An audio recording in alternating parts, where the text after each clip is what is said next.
Well, the answer is this, that when you're in a relationship, such as we're in, which you've tried to make it work, and there's a party in that relationship that's not listening, that is simply pursuing its own agenda and own interests.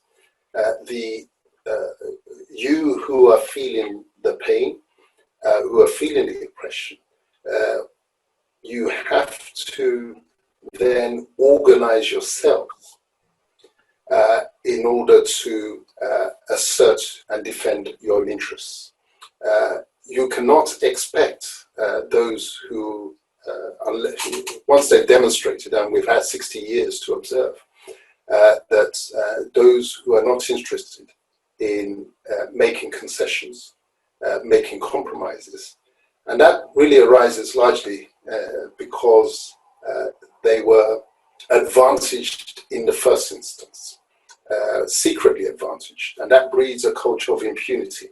But now that the rest of the country have a better understanding of how they came to be on top, it remains for the rest of the country now to organize themselves internally, to put their own house in order to be able to respond to situations quickly and decisively. Because they, of course, it's like football. The other team are not going to pass to you. You're going to have to win the ball. And I could put my Southerner hat on here, we have to go and win that ball and take possession of that ball. And that only comes with training harder, preparing better, and organizing more effectively. I think we weren't organized before simply because we were still relying on goodwill and a hope that people will come around and be charitable.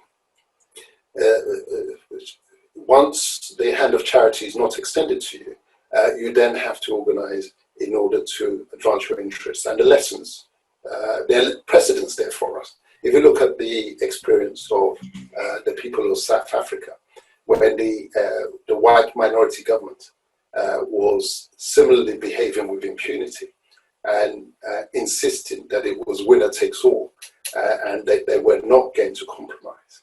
Well, it was only by virtue of Mandela organizing his people for resistance and asserting their own interests. It wasn't easy. It took a long time. There's no sort of magic, silver bullet magic solution. It requires effective organization. But that process has started, and is what I'm observing. The scale is dropping from the eyes of so many people who bought into the dream of one Nigeria. And it was always a dream. It was always an illusion. The possibility that 371 ethnic groups with different heroes, different histories, different value systems could just be one people. It was never going to work. But that, as I said, the scale is now dropping off the eyes of many people. Some of the die-hard one Nigerianists are now waking up to the nightmare that it was always a delusion.